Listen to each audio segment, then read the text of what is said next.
It started in silence. Aboard the silver-lit chamber of the Galactic Convergence Hall, hundreds of alien eyes, smooth, scaled, compound, and otherwise, stared toward the rear of the room. They always did, every time the humans showed up. Tucked away in the last row of the Coalition's Great Assembly, Earth's delegation sat still, quiet, observing. To most of the older species, it was simply tradition by now. Humans sat in the back, unremarkable, almost forgettable, but not today. Something felt different, the kind of quiet before an unexpected storm. Of the 57 known intelligent spacefaring species, none inspired more confusion and curiosity than humans. Not because they were the strongest or the oldest, certainly not the most numerous or technologically advanced, but because every so often, something would happen: a political standoff, a trade dispute, even full-out war, and when the dust settled,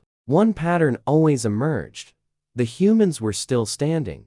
They didn't crow about it. They didn't demand tribute. They didn't even take the credit half the time. But they were always there when it mattered, watching, waiting, and acting only when everyone else either failed or fled. For the longest time, the galactic community simply chalked it up to coincidence, maybe even luck. Maybe humans just had good timing, but deep beneath the marble floors of unity and policy, unease had begun to spread.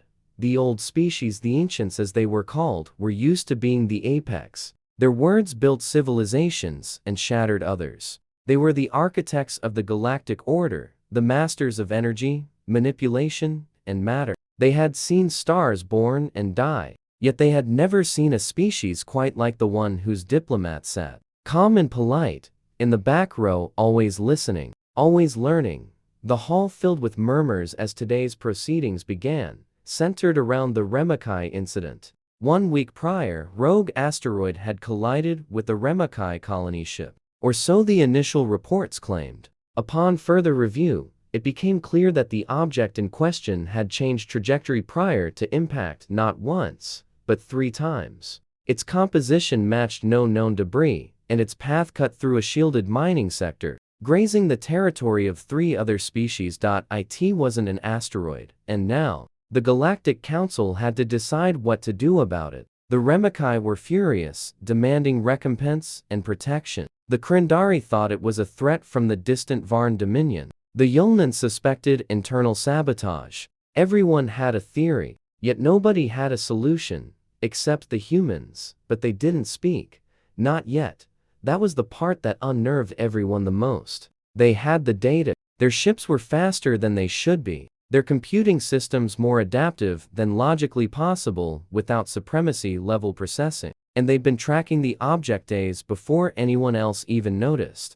Still, as each delegation squabbled and postured, the human representative sat with hands folded, eyes patient, expression unreadable. It wasn't a smug silence. It wasn't passive either. It was the kind of silence that made people nervous, like someone at a poker table holding cards you couldn't read. The kind of silence that didn't come from weakness, but from something far worse: certainty. Ambassador Traxel of the Talaran Collective finally slammed one of its bifurcated arms on the debate pedestal. Enough. We waste time with guesses and accusations. Let the Terrans speak. They always know more than they admit. Every head turned. The humans stood slowly. Average height, average build, wearing an outfit far simpler than the ornate garbs and armor pieces the other ambassadors wore. He stepped forward, not with swagger, but deliberate calm, gaze moving across the assembled crowd. When he finally spoke, his voice wasn't loud or sharp. It was quiet, clear, and carried in a way that made everyone listen. The object, he said, was not a weapon. Not in the traditional sense.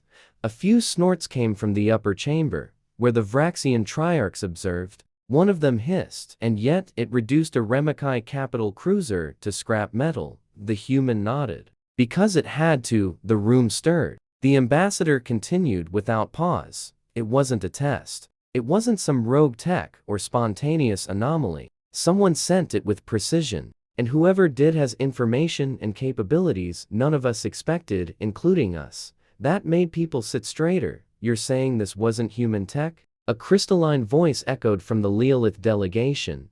No, the human said plainly. That word alone sent ripples. If it wasn't theirs, but they still knew this much. How long had they been watching, studying? And why hadn't they warned anyone? One of the Remakai, smaller than most, a representative of their science wing, dared to ask, then how did you predict it? How were you able to mobilize ships in time to evacuate Sector 7 before the impact? The human finally allowed himself a half smile, not arrogance. Something between regret and inevitability. Because we've seen this before. A hush fell.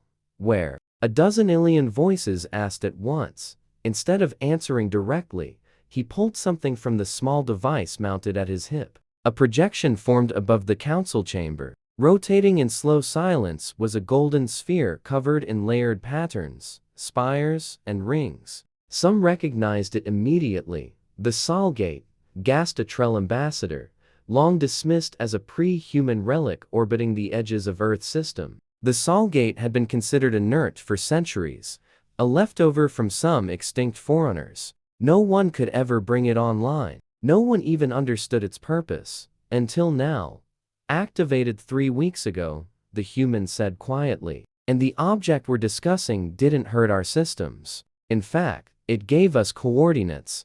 Now, panic began to sprout small, quiet, but real. If humans received a signal and held it back, what else had they hidden? You sat in the back, sneered one angry ambassador, but you were always in front. We sat in the back, the human replied slowly, because we needed to learn how you all reacted, how you thought, how you planned for problems. You didn't understand. The tone in the room shifted. Even the most arrogant species now showed flashes of concern. And now? Someone asked. What is it you're planning now? The human stared at the holographic sphere, gently rotating. Now, we follow the coordinates. Silence again. Until the central command counselor stood. You're saying you plan to activate an unknown gate provided by an unknown entity from an object that violated 3 regional borders and destroyed a cruiser. Without even consulting this body, the human stepped back. We're not asking permission. Murmurs became arguments again. The kindling of fear set in. Humanity had always been compliant, quiet, even helpful. But this wasn't help. This wasn't neutral. This was movement. For the first time in 100 years, the humans weren't sitting in the back row. The debate flared again. The human walked out without another word. One of the aides tried to stop him, whispering, "They won't let you go." Not alone. He turned briefly. "We're not going alone." And with that, he vanished into Earth's embassy wing where somewhere in orbit, an entire Terran fleet had already begun to shift formation, preparing for a jump into a region no one had dared explore, a place even the ancients had forgotten. And no one knew what was out there, but the humans? They'd been preparing for this day since they first laid eyes on the stars, and now, they weren't just watching anymore. The ship's hum beneath his feet was almost comforting. The human ambassador stepped into the command deck of the TSV Orion, the flagship of Earth's exploratory fleet. The sounds of the galaxy outside shifted from diplomatic noise to focused calm. Here, there were no speeches, no interruptions, no theater. Just people doing what needed to be done. Screens lit up as he entered.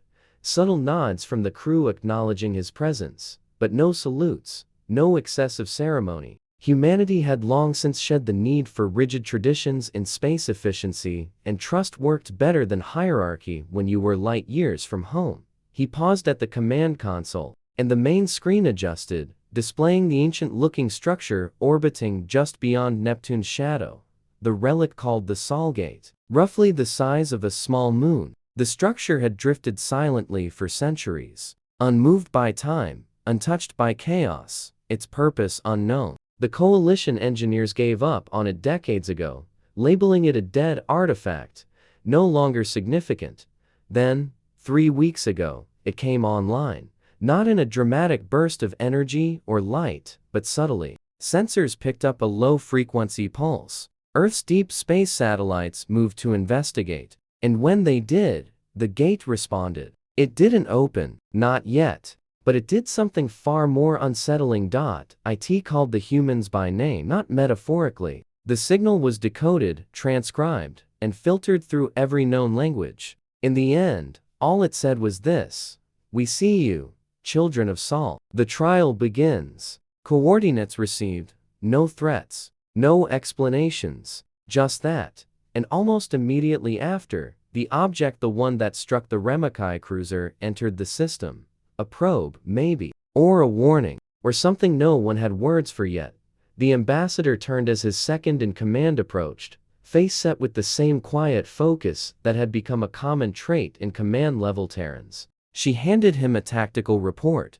"Fleet is in position," she said. 10 capital vessels, 16 escort ships, recon drones standing by. We've coordinated with Mars High Command in case this goes sideways. They've canceled civilian traffic in the outer belt. We're officially blacked out from the rest of the coalition for the next 30 hours. He scanned the report with narrowed eyes. Backlash will be swift when they realize we didn't consult them. Yes, she replied. But it won't matter if that gate takes us somewhere we can't come back from. He didn't respond at first. Instead, he studied the glyphs still lingering on the gate's exterior, strange, shifting patterns like ancient calligraphy carved in moving light. The patterns weren't idle. They adjusted every hour. Some thought it was a countdown.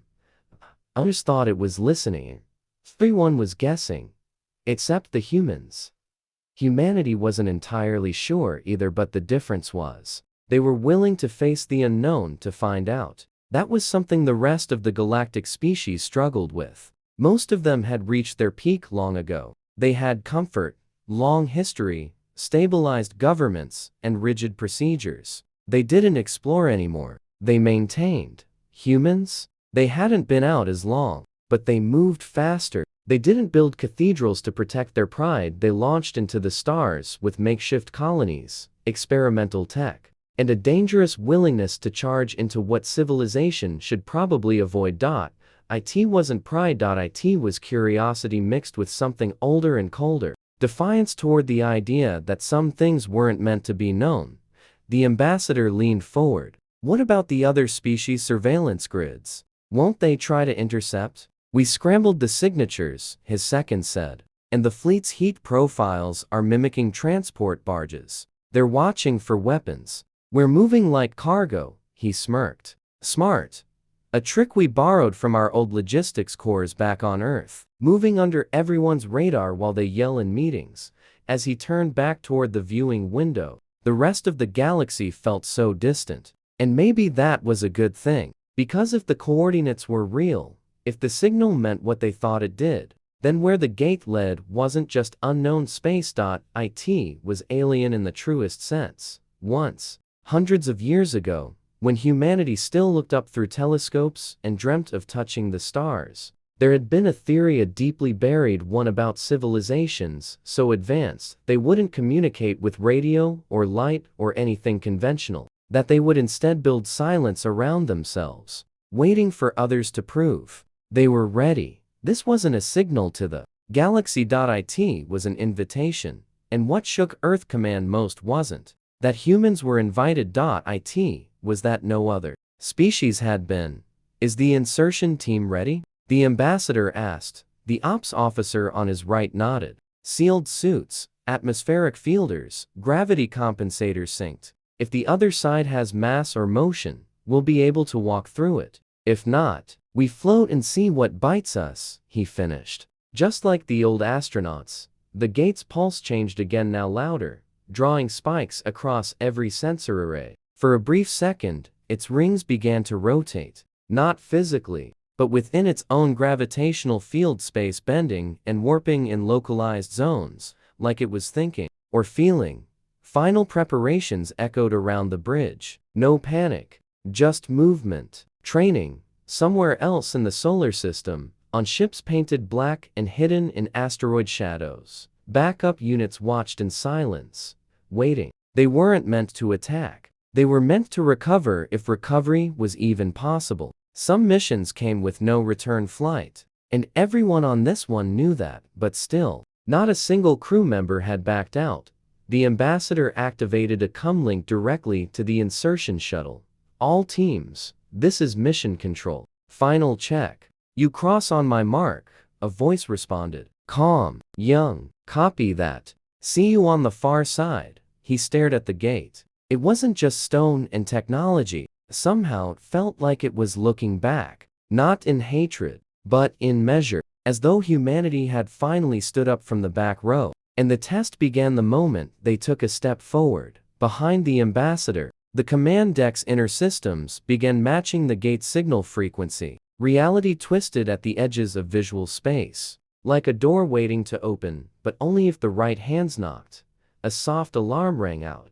We've got a match, said one of the engineers. The coordinates are logged on the large display. Clusters of light formed in a 3D representation. A new star chart, never before recorded. 3 stars circled each other in gravitational sync, surrounded by a vast artificial construct larger than any known station. It hadn't been found by anyone before. No scans, no emissions. It had been hidden intentionally, and now it was summoning humanity. Sound off on all relays, the ambassador ordered. All green, Ops replied. Shields steady. Docking clamps clear. Already came the voice from the insertion team.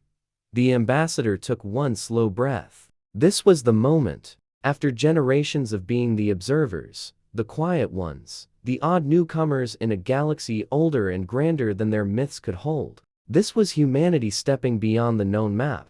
He tapped the come one last time. Proceed, he said quietly. And remember what the others forgot, we don't run on screen. The shuttle detached. Smooth and silent it moved, slipping through softened space as the gate gently cracked open. No explosion, no sound. Just a curtain of light bending backward, like the galaxy sighing open. As the shuttle crossed the threshold, telemetry froze. Heartbeat monitors dropped. Signal gone. Crew exchanged glances. Quiet tension across the deck. 50 seconds of silence. Then one signal flickered. Weak, distorted, but real. And just 3 words came through the static transmission. They've been waiting. The ambassador stared at the screen. Nobody said anything. In that moment, it became clear. The gate wasn't just a call. It was a judgment. And humanity had just walked into a room full of eyes older than every empire ever built. Watched not with fear, but fascination. Like something they'd long been expecting had finally arrived. The question now wasn't what was on the other side. The question was, why did they only open the door for us? And elsewhere, far across the stars, someone or something watched the humans finally step out from the shadows they chose, and smiled. The transmission hadn't repeated. Just 3 words. Then silence. And no telemetry. No vitals. No environmental scans. The shuttle that had passed through the Solgate vanished from every sensor, as if swallowed into nothing. The bridge of the TSV Orion hovered in that silence, the kind that felt almost alive. No one moved. No one dared speak until the ambassador finally exhaled. They've been waiting, he said under his breath. He looked at the engineer on his left. Record this. Burn it into every backup system we have. She nodded silently, fingers already dancing across the console. On the far end of the bridge, the second in command locked eyes with him. This could still be a trap. We don't know what's on the other side. It could be a containment field, a full system scrub. Or, he said carefully, we're the first to make it this far, and whatever's waiting doesn't want to share that moment with an audience. She frowned. We shouldn't have gone in blind. We walked through because something knocked. No, he said. We walked in because something was listening. Several ships in formation started pinging internal communications with questions, demands for answers. Others waited, holding positions while whispers of nervous energy moved through the lines like electricity. From mechanics to navigators, across every human ship floating near the Solgate, the same question burned in every mind.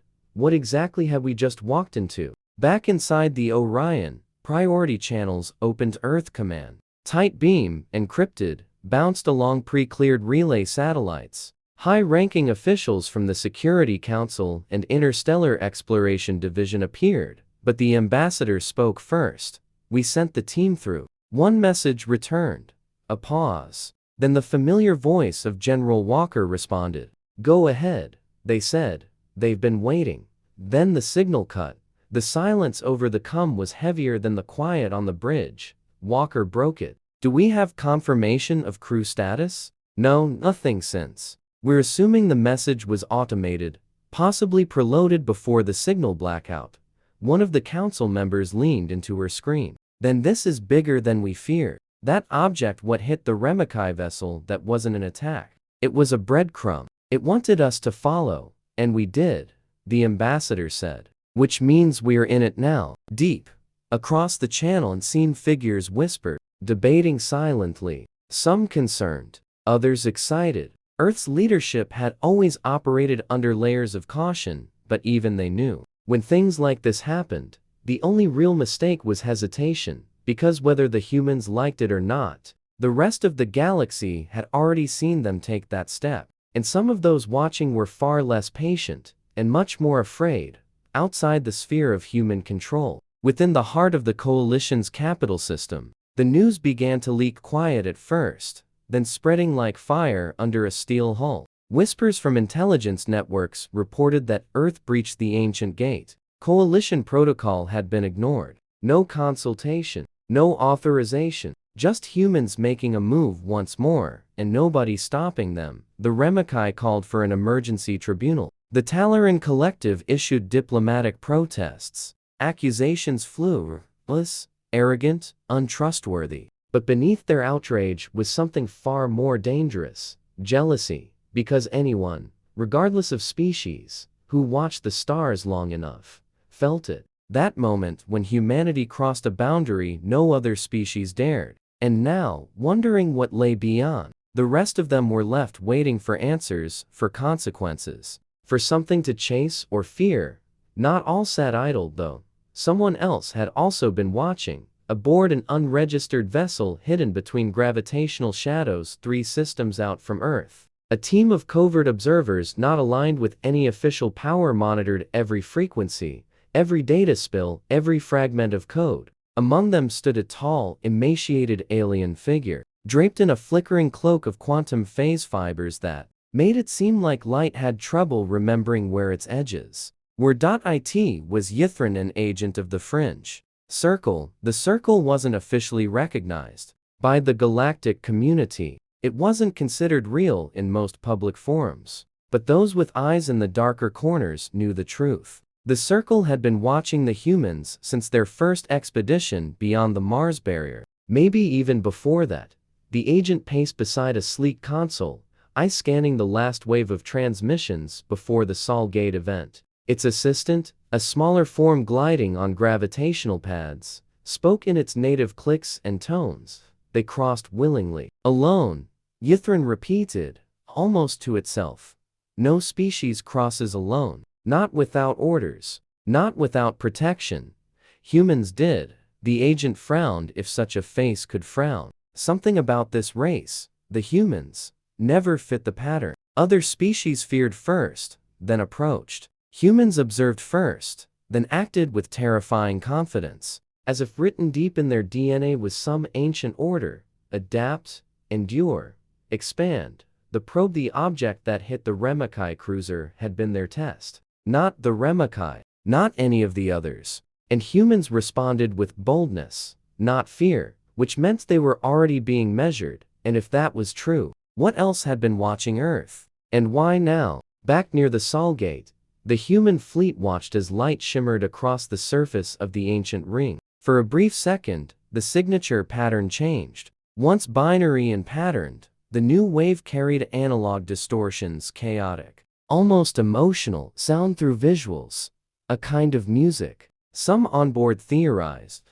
The ambassador listened to the strange harmonics, eyes narrowed. "This isn't just a gate," he muttered. The science officer beside him gestured to an interpretation model. "Sir, if this frequency continues, the gate may shift into a reciprocating phase mode, meaning it won't be a one-way trip much longer. It could reopen on its own. Or worse, something else might come through." Communications lit up again. Earth Command issued a standby order. No more ships to pass through. No escalation. Not yet. But the ambassador knew better. Waiting too long might mean losing initiative. Back on the other side of the gate where the insertion team had vanished, time distorted. Shallow breathing echoed inside Ava's suits. HUD displays flickered with static.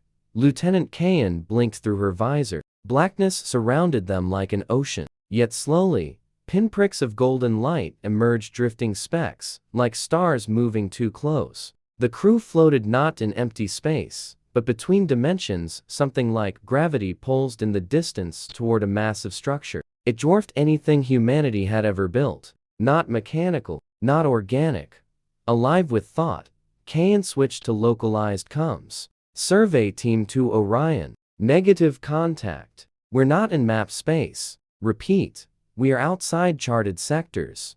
No response. Then movement. Not from the stars, but from below. Shadow rose. Vast, slow, and shaped like a ringed serpent made of light and broken mirrors. No propulsion. No known energy source. Just presence. And then it spoke without sound.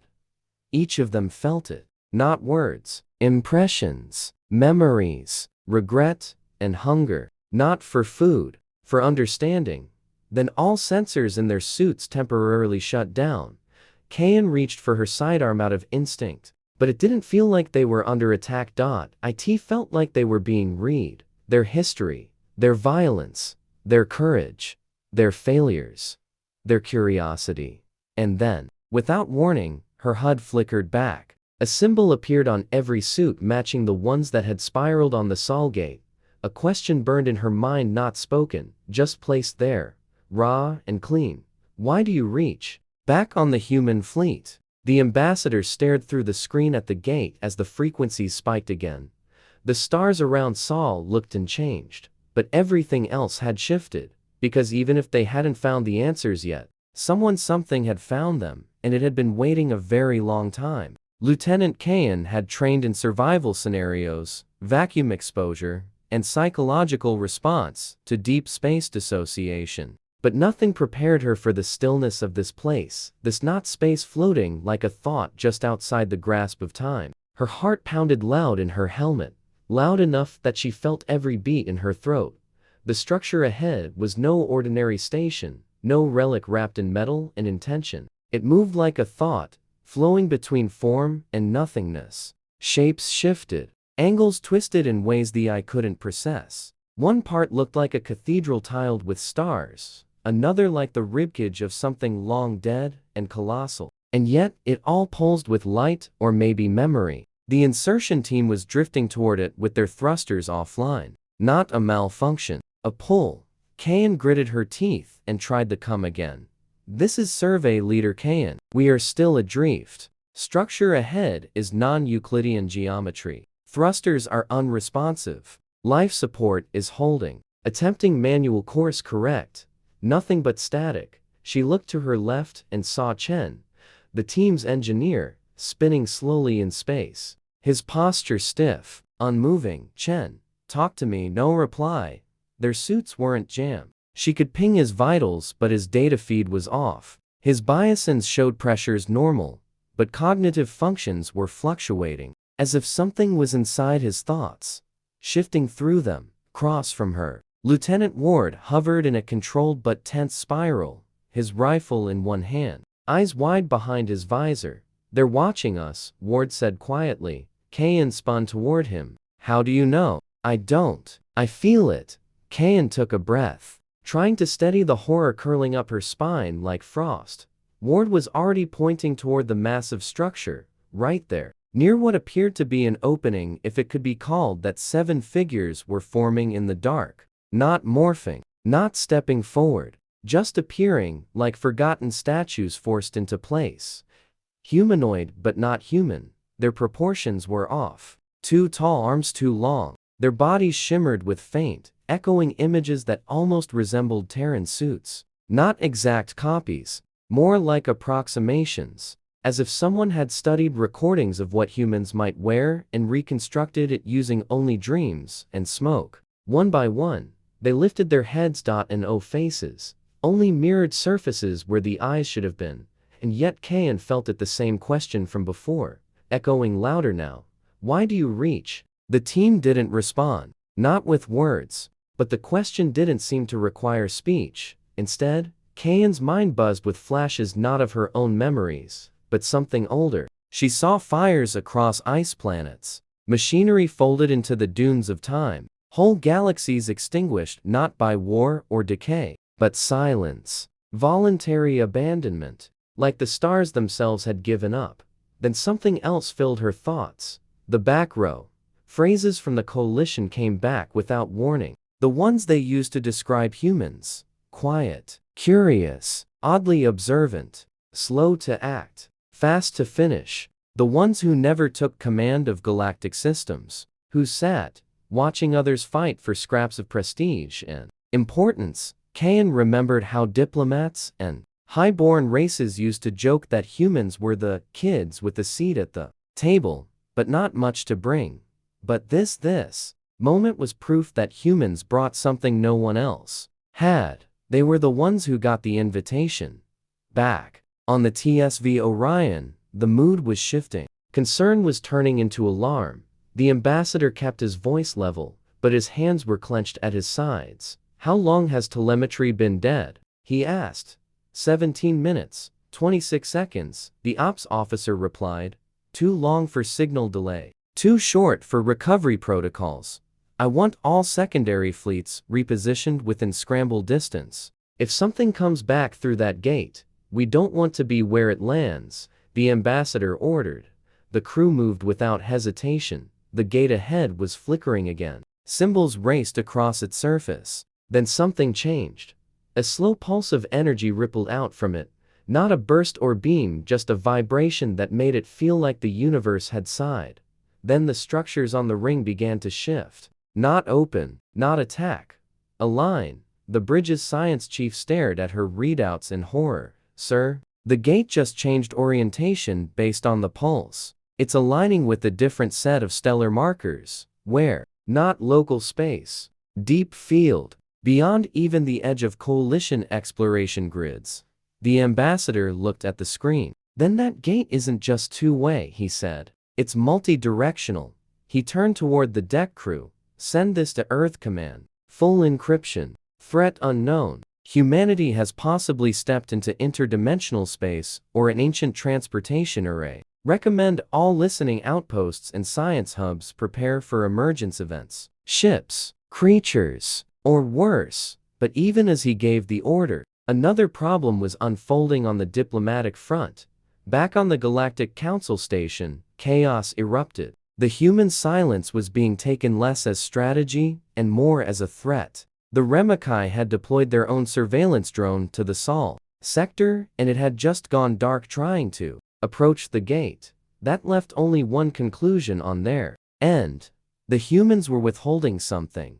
Talaran. Ambassadors began to motion for sanctions. The Krindari declared a vote of confidence. Lost, and still. Earth said nothing. In the shadows of the council chamber, different species began to whisper not just about attack plans or reactionary blocks, but about fear, because somewhere deep down, even their oldest instincts were tapping into something they didn't want to admit. The humans hadn't sat in the back because they were weak.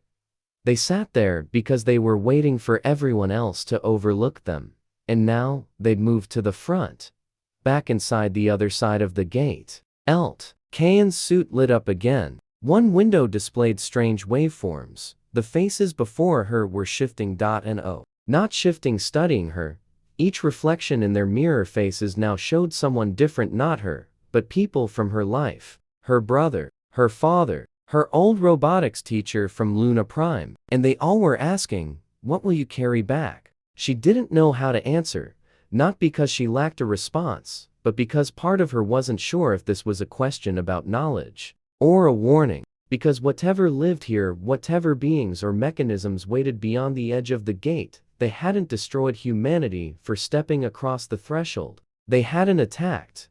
They'd welcomed. And that terrified her more than anything. Because things that devour don't always roar. Sometimes. They open doors wide. Kayan to Orion, she whispered again. Even though she knew there'd be no reply. Then, the structure ahead started shifting again. A new corridor unfolded from the darkness, made of curved light and mist. It was leading inward. An invitation. Ward looked at her, wide-eyed. "We follow?" "We came through," she said. "One way or another, we see it through." As the crew floated forward into the unknown structure, the beings watched without moving, and behind them, the gate pulsed one final time. Back in Sol space, the shimmering began to solidify. Energy readings rose. The ambassador stared as ripples bent reality around the gate. Something was coming through, or someone, and for the first time, he wasn't sure if it was his people returning, or something else entirely. The light that poured from the Sol gate wasn't bright. It wasn't blinding or explosive. It was soft, almost golden, like the first sunrise after a long winter. A ripple spread from the center of the ring, almost like a slow breath. The stars beyond it flickered for a moment as if space itself had blinked, and then something emerged. A T-first command aboard the TSV Orion braced for impact. Defense systems activated. Fleet positions shifted into combat formations. But what came through wasn't a weapon, or an alien ship, or a fleet of unknown origin. It was the human shuttle. Silent, intact, and glowing, with a faint amber trace across its hull. Inside, every member of the insertion team was alive. Changed but alive. As soon as recovery crews pulled Kayan and her team aboard, it became clear something strange had happened. Their suits weren't damaged, but foreign material coated some sections thread-like energy patterns that vibrated with low-frequency pulses. Med scans showed elevated neural activity, like their minds had been temporarily heightened to process data faster than normal cognition allowed. But no injuries, no trauma, just silence. That was the part that unsettled the crew most. None of the team members spoke at first. They looked distant, disconnected, like they'd returned physically, but part of them hadn't let go of whatever they'd encountered. It took almost 2 hours before Kayan finally looked up during debriefing and said, with a voice steadier than anyone expected, "We were spoken to, not with words, with time." The ambassador watched her carefully. Around them, the science officers recorded every word. "They showed us a memory," she continued. "Not theirs, ours, Earth's. Every mistake we've made, every war, but also the moments in between. The small ones, strangers helping, children surviving, people refusing to give up." There was a pause as she looked down at her hands, as if remembering more than she could say. "They didn't judge us. They didn't praise us. They just watched."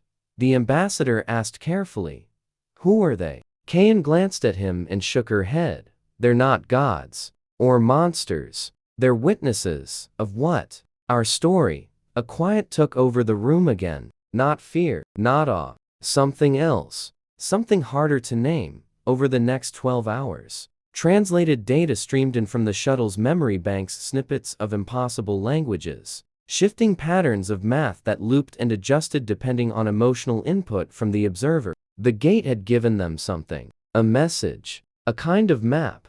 But this wasn't a map of stars. It was a map of potential, possibilities, paths that humanity might take. Some ended in collapse, others in expansion, but all of them had one thing in common. Earth was meant to choose, and that's when the real weight of the journey began to settle. The coalition, meanwhile, boiled with chaos. Accusations turned to fear when they realized what had happened. Not only had the humans entered something older and stranger than any known technology, they had returned, and with something no one else had. Proof. Proof that there were levels of existence far beyond the current galactic understanding. That someone had built a system of judgment, or maybe curiosity, and pointed it at humanity alone, and that brought a darker fear into the minds of the galactic powers. If the gate had chosen to speak to humans, did that mean the others had already been passed over? Or had they simply been overlooked for a reason? In the weeks that followed, every major species requested access to the gate. Earth, under pressure, allowed diplomatic observers and scientists near it, but the gate never activated again. Not for the Krendari, not for the Remakai, not even the oldest races could trigger a response. The glyphs on its surface remained dormant, cold, yet When a Terran scientist simply stepped near it by accident, the entire structure pulsed once acknowledging. That's when it became clear. Humanity wasn't in possession of the gate. They were bound to it. Not because they built it, not because they earned it through power or technology, but because no other species had approached the galaxy with the same mix of fearlessness and self-awareness, of reckless compassion, of curiosity tied to survival. Humans had reached into the dark not by expecting glory, but simply because they couldn't live with the idea of not knowing. And now, the unknown had answered. Ambassadors from older empires confronted Earth's leadership, some with suspicion, some with barely masked contempt, but none could deny what had happened. No one could change what the gate had revealed. They all sat in the front, building their history into the stars, and all along, humanity had been watching, learning, waiting for the right moment. To think we thought they were too new to understand, an elder from the Thryle Confederacy admitted in a closed session months later. They were the only ones who remembered what it means to be young. Earth's ambassador stood calmly, responding with a quiet statement that would echo through the coalition for decades. Sitting in the back let us see the game long before we played it. The Sol gate remained open, but silent. A mystery, even to humans. Their leading minds admitted they didn't understand how it worked, or what the full implications of stepping through it might lead to in the future, but they didn't need to know everything. They only needed to continue reaching, because now, Earth had not only a seat in the galactic arena, they had the galaxy listening when they spoke, and they chose, once again, to speak wisely, not by demanding power, not by flaunting what they'd seen, but by inviting others to ask the question they'd been asked. Why do you reach? Humanity had learned to grow in the shadows of others, to survive without always being recognized. And when the stars called, when the gate asked the silent question, they gave not the loudest answer, but the most honest one, because humans didn't seek control of the galaxy. They wanted to understand it, and that was something no council vote or empire law could ever replicate. The records of the insertion team were preserved in the Terran archives. Their words weren't encrypted, just recorded in full, and made public for any who wished to read them. The last entry, written by Kayan, captured everything in one simple paragraph. They didn't want our ships, or our weapons, or even our science. They just wanted to see who we were when no one else was watching. And when we stepped forward, they didn't crown us. They didn't stop us. They just opened the next door. From that point on, humanity didn't ask why they sat in the back row, because now, they understood that the view from there was never about being small. It was about seeing everything. And when the time was right, humans stood, and everyone else turned to look.